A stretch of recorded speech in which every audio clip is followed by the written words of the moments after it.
Hello guys, welcome to my channel.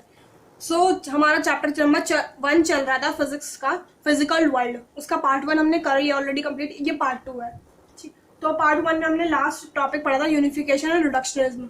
ठीक है, तो अब पार्ट 2 देखते हैं। आई होप सबने पार्ट 1 देख लिया होगा क्योंकि चैप्टर स्टार्टिंग वहीं से है, तो उसे पढ़ लेना फिर यहाँ जाए। तो अब इसमें जो टॉपिक हम पढ़ रहे हैं वो है 4 फंडामेंटल फोर्सेस इन नेचर। इस नेचर में 4 फंडामेंटल फोर्सेस है। फोर्सेस तो बहुत सारी है, जैसे 9th में 10th में हमने बैलेंस्ड और अनबैलेंस्ड फोर्स भी पढ़ी है, और भी फ्रिक्शनल फोर्स है ना, कॉन्टैक्ट फोर्स। तो ये सारे फोर्सेस तो बहुत सारी होती हैं। फोर्स क्या, अ पुश और पुल इज कॉल्ड फोर्स। ठीक, ग्रेविटेशनल फोर्स सबको पता ही है, ये हम पहले से पढ़ते भी आ रहे हैं कि एप्पल का गिरना, न्यूटन के सर पे जो एप्पल गिरा था वो यही है, ग्रेविटी की वजह से गिरा था। इलेक्ट्रोमैग्नेटिक फोर्स है, इलेक्ट्रो और मैग्नेटिक, इसमें इलेक्ट्रिसिटी और मैग्नेटिक का हल खेल है। स्ट्रॉन्ग न्यूक्लियर फोर्स, न्यूक्लियस यानी कि ये न्यूक्लियस के अंदर की बात हो रही है, और यहाँ न्यूक्लियर है, ये भी न्यूक्लियस के अंदर की बात हो रही है। बहुत छोटे लोग, ये दोनों मैक्रोस्कोपिक फिजिक्स में आ जाते हैं, मैक्रोस्कोपिक फिजिक्स में, क्योंकि ये बड़े हैं, और ये दोनों हम इसको माइक्रोस्कोपिक लेवल पे इनकी बात करते हैं, माइक्रोस्कोपिक लेवल पे। ठीक है, ये बड़े हैं, बड़ी बड़ी। हमारा ग्रेविटेशनल फोर्स है वो कैसा फोर्स है, a force which acts between all object having mass. ये फोर्स हर चीज में अप्लाई होता है, मतलब ये यूनिवर्सल भी कह सकते हैं। हमने पढ़ा था ना यूनिफिकेशन, तो उसमें यही यूनिवर्सल लॉ ऑफ ग्रेविटेशन यही था। तो ये क्या करता है, सारे ऑब्जेक्ट में, इस यूनिवर्स में, इस ब्रह्मांड में जितनी भी चीजें हैं, जितने भी ऑब्जेक्ट्स कह सकते हैं जिनका कुछ मास है, कुछ वजन है, वेट है जिसका, उसमें ग्रेविटेशनल फोर्स अप्लाई होती है। जैसे कि ये मार्कर है, इसमें भी क्या ग्रेविटेशनल फोर्स लग रही है? यस, लग रही है। और जैसे मार्कर ये नीचे रखा हमने, तो ये नीचे ही क्यों गिरा? क्योंकि ये जो फोर्स है, ये अर्थ का जो फोर्स है, अपनी तरफ अट्रैक्ट कर रहा है। क्या कर रहा है? अट्रैक्ट, मार्कर को अट्रैक्ट कर रहा है। ठीक है, अब ये दोनों आपस में एक दूसरे को क्यों नहीं अट्रैक्ट कर रहे? ये दोनों आपस में एक दूसरे को, जैसे कि ये पर्सन ए है, ये पर्सन बी है, जब ये बेंच में ऐसे बैठे भी रहते हैं तो एक दूसरे को क्यों नहीं अट्रैक्ट कर पाते? क्यों? इसका भी एक रीजन है, क्योंकि जो पर्सन ए है वो भी अर्थ से अट्रैक्ट हो रखा है, और जो पर्सन बी है वो भी अर्थ से अट्रैक्ट हो रहा है। जब दोनों पर्सन अर्थ से अट्रैक्ट है तो वो एक दूसरे से अट्रैक्ट नहीं हो सकते। ठीक है ना, अर्थ का मास जो है हमेशा ज्यादा रहेगा। क्या है? अर्थ का मास हमेशा ज्यादा है, होता है। तो कोई भी पर्सन हो, ये मार्कर अभी भी अर्थ से अट्रैक्ट है, ये भी अर्थ से अट्रैक्ट है, मेरा बोर्ड भी अर्थ से अट्रैक्ट है, और जो हम चलते हैं वो भी अर्थ के वेट की वजह, अर्थ का मास ज्यादा है इसीलिए हम उसमें चल भी पा रहे हैं, अट्रैक्ट हो पा रहे हैं, मतलब। ठीक है, इतना तो समझ में आ गया। अब कुछ एग्जांपल्स देख लेते हैं हम, कहाँ कहाँ पर ये अप्लाई होता है। फर्स्ट एग्जांपल है free fall of Apple. Free fall of Apple, ठीक है, एप्पल का गिरना। मोशन ऑफ सैटेलाइट्स अराउंड अर्थ। ठीक है, अर्थ के अराउंड जितनी भी सैटेलाइट्स हैं, वो, जैसे ये अर्थ है और सैटेलाइट्स जो यहाँ पे मूव कर रही हैं अर्थ के आसपास, तो वो भी क्या कर रहे हैं, किसकी वजह से? ग्रेविटेशनल फोर्स की वजह से। फोर्थ वही लिखेंगे हम, मोशन ऑफ प्लैनेट्स अराउंड सन।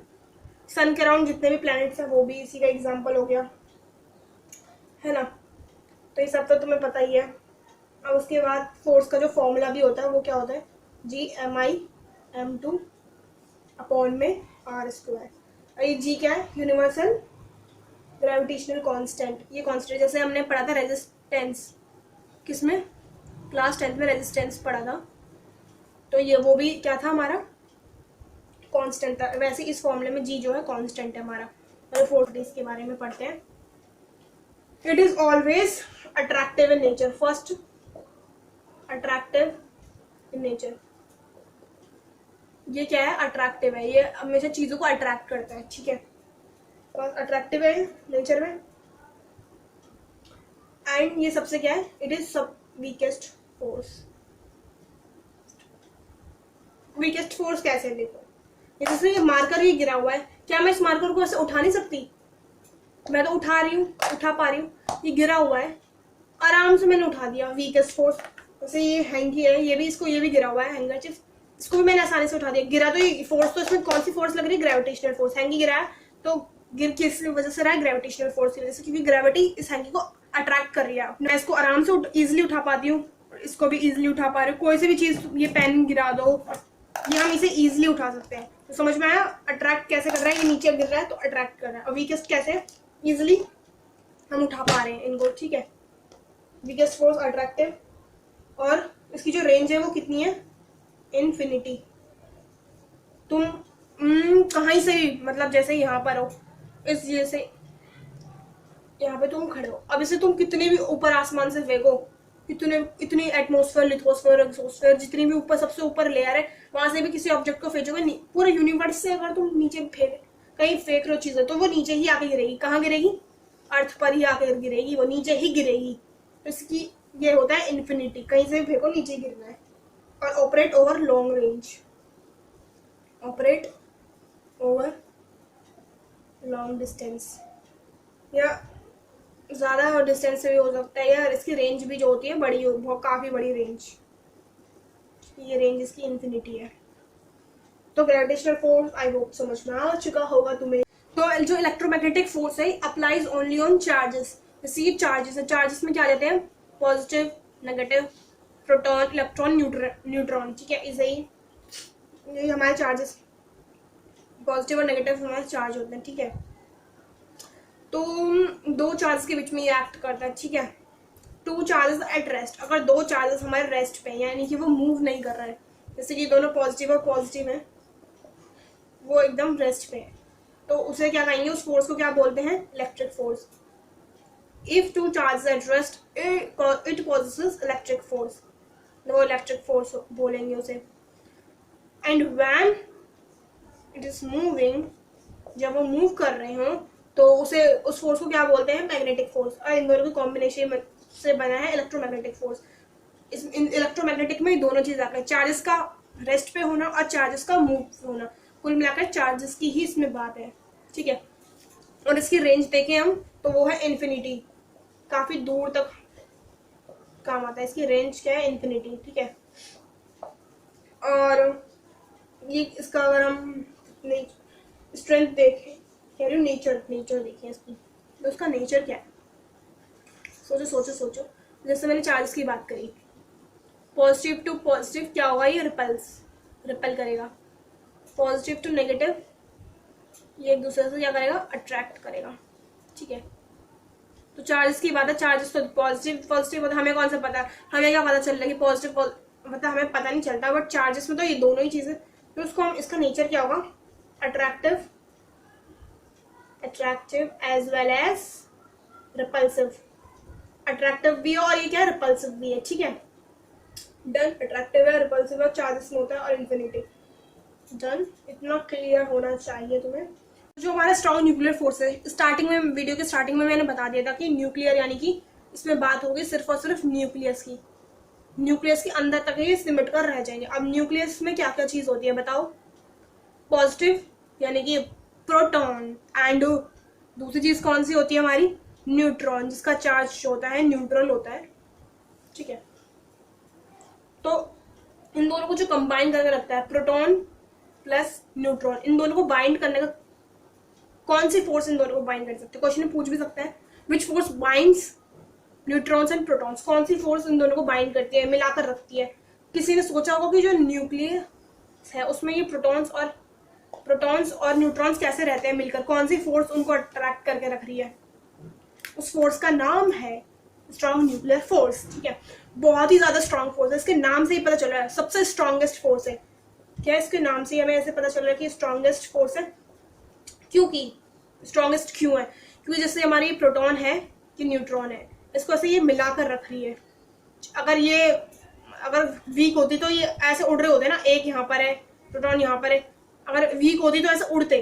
जैसे कि मैंने एग्जांपल दिया था कि ग्रेविटेशनल फोर्स बहुत वीक है, उसको ऐसे उठा सकते हैं, बट इनके प्रोटॉन और न्यूट्रॉन को हम अलग अलग नहीं कर सकते। अगर अलग करेंगे तो न्यूक्लियस की शेप पूरी बिगड़ जाएगी और स्ट्रक्चर पूरा खराब बनेगा। पर ऐसा होता ही नहीं है, क्योंकि स्ट्रॉन्ग न्यूक्लियर फोर्स बहुत ही ज्यादा स्ट्रॉन्गेस्ट है, हम उसको नहीं कर सकते। उनके प्रोटॉन को और न्यूट्रॉन को अलग करेंगे तो पूरा कचरा मच जाएगा, ऐसे नहीं होता।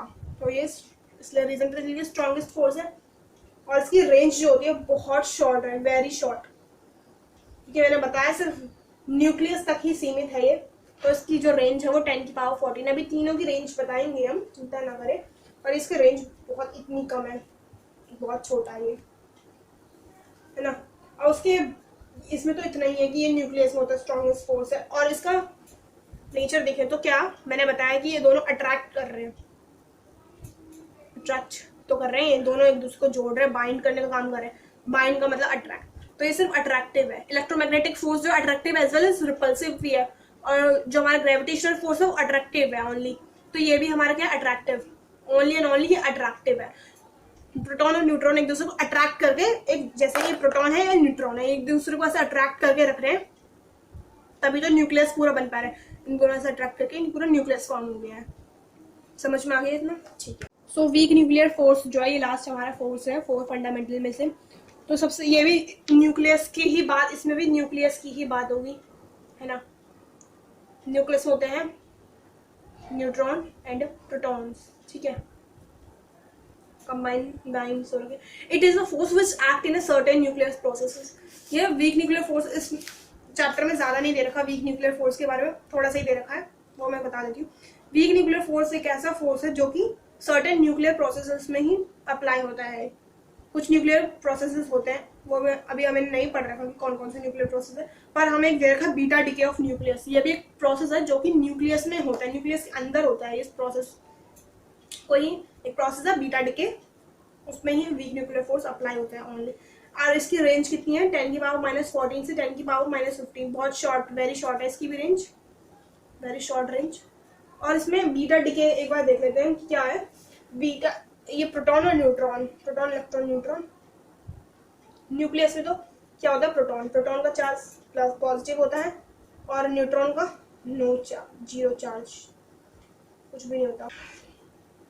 कभी कभी जो न्यूट्रॉन होता है वो हमारा प्रोटॉन में चेंज हो जाता है, कभी कभी, समटाइम्स, मैं लिख देती हूँ sometimes, sometimes neutron change into proton. और उसके साथ एक बीटा डिके ऑल्सो रिलीज होता है, ठीक है, बीटा डिके, तो बीटा डिके भी रिलीज हो। अब बीटा डिके के साथ ही एक पार्टिकल है एमिट करता है, एमिट यानी कि निकलता है, रिलीज होता है बीटा डी के साथ, एंटी न्यूट्रिनो। बीटा डी के साथ एक क्वेश्चन में 1 मार्क में आ सकता है, बीटा डी के साथ कौन सा पार्टिकल एमिट करता है, वो है एंटी न्यूट्रिनो। बीटा डी के कुछ नहीं है, मतलब न्यूट्रॉन से प्रोटॉन का कन्वर्जन कह सकते हो, तो बीटा डी के प्रोसेस है, ठीक है, क्लियर हो ही गया हुआ। और उसका जो नेचर है वो अट्रैक्टिव भी होता है, रिपल्सिव भी होता है। प्रोटॉन, अच्छा देखो, न्यूट्रॉन है, न्यूट्रॉन में पॉजिटिव में चेंज हो जाता है, दोनों पॉजिटिव हो जाएंगे तो ये रिपल्स तो करेगा ही। और जब चार्जेस 0 न्यूट्रॉन का चार्ज 0, अट्रैक्ट भी करते हैं और एक दूसरे को रिपल्स भी करते हैं, इसमें दोनों ही केस से होता है। वो तो न्यूक्लियस पे डिपेंड करता है भाई, वो कौन सा प्रोसेस है। तो वीक न्यूक्लियर फोर्स इतना ही है, ज्यादा दिमाग खराब करने की जरूरत नहीं है। तो हमने क्या क्या पढ़ा वो इस टेबल के थ्रू एक बार रिविजन कर लेते हैं, रिवाइज कर लेते हैं। ग्रेविटेशनल फोर्स का नेचर बताओ। उसका नेचर अट्रैक्टिव है, सही कहा, सही जवाब दिया। एंड इलेक्ट्रोमैग्नेटिक फोर्स का नेचर हमने बताया चार्जेस पे, चार्जेस में तो अट्रैक्ट और रिपल दोनों ही हो जाता है। तो इसका अट्रैक्टिव एंड रिपल्सिव,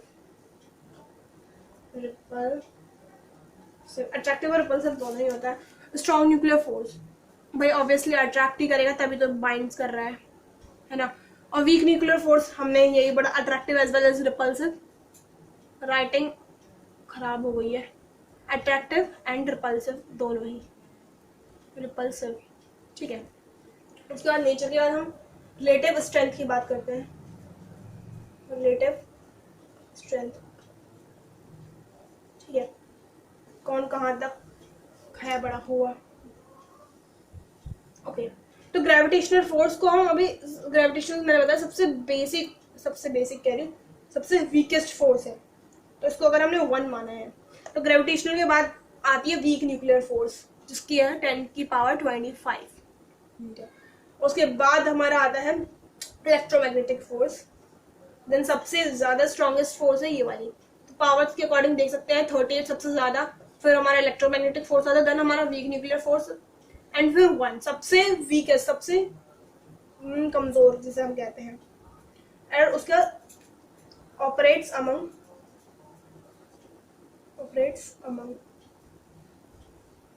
इसको भी लिख लेते हैं, ऑपरेट्स किस कहाँ तक, बिटवीन टू ऑब्जेक्ट्स